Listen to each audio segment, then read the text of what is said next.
Assalamualaikum dan selamat sejahtera semua. Berjumpa pada hari ini untuk kita berbincang ataupun mengetahui dengan lebih lanjut berkaitan dengan pentaksiran sekolah khusus.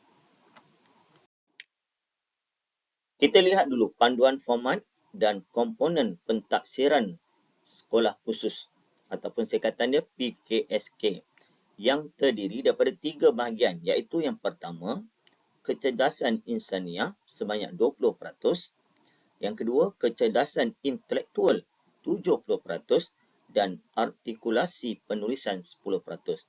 Kalau ikut 3 pecahan ini, kepentingannya ialah kecerdasan intelektual sebab 70%. Seterusnya, kaedah pelaksanaan ujian kecerdasan insaniah dan kecerdasan intelektual ada secara dalam talian. Manakala kaedah pelaksanaan ujian artikulasi penulisan adalah secara bertulis. Pentaksiran kemasukan ke sekolah khusus ini terbahagi kepada 3 komponen, iaitu bahagian A, bahagian B dan bahagian C. Kita lihat dulu bahagian A. Apakah yang diuji berkaitan dengan kecerdasan insaniah?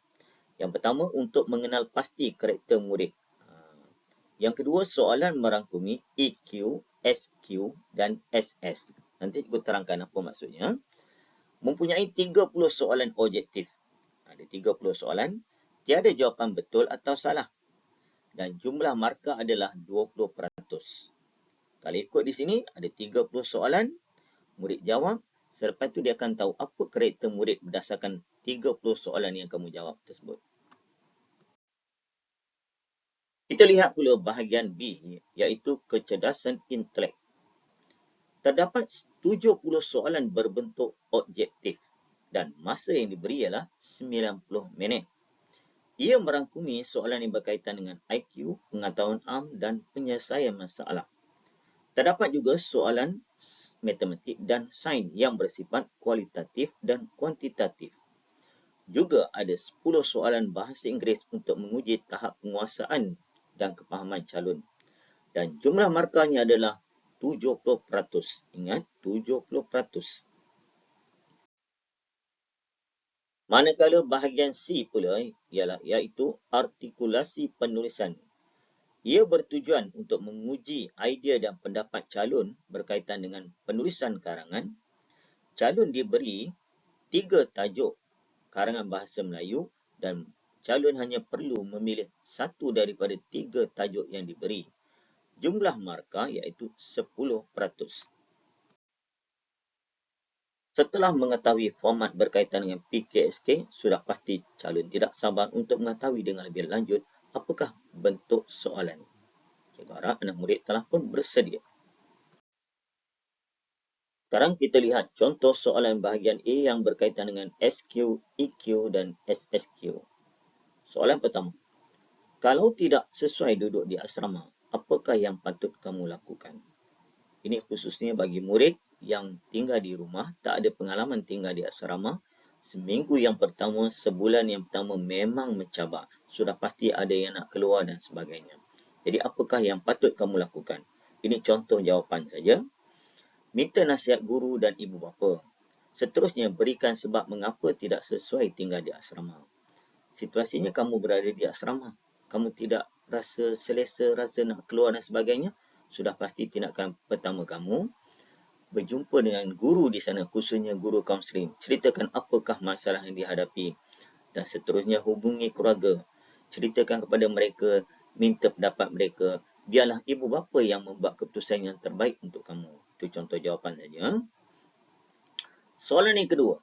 Apakah tindakan kamu jika dibuli kawan? Ini banyak sangat kes berlaku. Lelaki atau perempuan, sekolah harian ataupun sekolah asrama. Apakah tindakan kamu? Ini contoh jawapan. Membuat aduan kepada guru kelas dan menceritakan masalah tersebut kepada ibu bapa.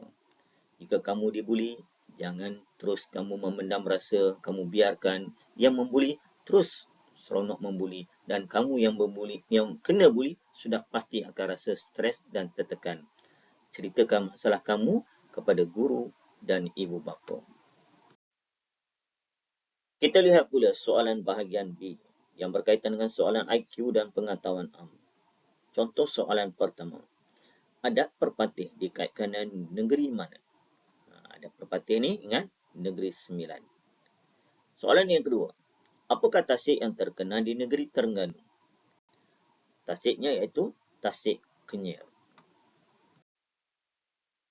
Kita lihat pula soalan bahagian C, iaitu yang berkaitan dengan artikulasi penulisan, yang mana anak murid perlu menulis 100 patah perkataan dan markanya itu 10%. Ini contoh soalan. Diberi 3 soalan, kamu pilih salah satu. Contoh soalan pertama. Ceritakan pengalaman kamu memancing bersama keluarga. Soalan yang kedua, sekiranya kamu menjadi jutawan, apakah yang akan kamu lakukan? Dan yang ketiga, jika kamu tersesat, apakah tindakan yang patut kamu lakukan untuk sampai ke rumah? Jadi baca ketiga-tiga soalan, soalan mana yang sesuai dan kamu ada idea untuk menulis. Contoh soalan pertama. Ceritakan pengalaman kamu memancing bersama keluarga. Kalau kamu tidak ada pengalaman memancing, tetapi kamu pernah terbaca ataupun pernah lihat dalam televisyen ataupun dalam YouTube dan sebagainya yang berkaitan dengan memancing, kamu boleh cerita. Kalau rasa susah, tinggalkan dahulu soalan pertama. Soalan yang kedua tadi, sekiranya kamu menjadi jutawan, apakah yang akan kamu lakukan? Walaupun kamu kanak-kanak, ini kita panggil impian angan-angan. Mana nak tahu satu hari nanti kamu bakal menjadi jutawan, apa yang kamu nak lakukan? Contoh, kamu nak bersedekah, nak beli kereta baharu, rumah baharu untuk ibu dan ayah, bawa pergi menunaikan umrah ataupun haji. Kamu tulislah. Yang ini mungkin lebih mudah. Walaupun kamu tak pernah menjadi jutawan, tapi ini impian dan angan-angan kamu. Tengok dulu soalan ketiga pula. Jika kamu tersesat, apakah tindakan yang patut kamu lakukan untuk sampai ke rumah? Ingat, sesat bukan sekadar dalam hutan. Mungkin kamu menaiki basikal, menunggang basikal bersama dengan kawan, kemudian kamu terpisah dengan kawan, kamu tersesat, masuklah satu taman dan sebagainya. Jadi, apakah tindakan kamu untuk pulang ke rumah? Jadi, tiga. Pilih yang mana mudah bagi kamu. Jika dah pilih tajuk tersebut, buat rangka karangan dulu, rangka isi, kemudian baru tulis. Jadi, terpulang pada kamu. Yang mana pilihan kamu? Sebagai rumusannya, cikgu harap anak-anak murid telah pun terlebih dahulu mengisi permohonan di dalam talian. Jangan lupa. Yang kedua, pastikan kamu telah semak di manakah tempat kamu menduduki ujian dan bilakah tarikhnya. Tanda, buat reminder ke apa, buat catatan. Jangan kamu saja tahu, pesan pada ibu dan ayah, adik dan sebagainya. Tarikh-tarikh penting. Kalau tempat tu jauh, pastikan salah seorang ibu bapa yang mungkin sanggup berkorban ambil cuti untuk menghantar kamu. Dan yang paling penting untuk diri kamu, persediaannya itu buat ulang kaji, buat latihan, supaya semasa kamu menduduki ujian nanti, kamu akan buat yang terbaik untuk diri kamu. Itu saja perkongsian cikgu pada hari ini berkaitan dengan pentaksiraan sekolah khusus. Kita jumpa lagi dalam tajuk yang seterusnya. Bye-bye. Assalamualaikum semua.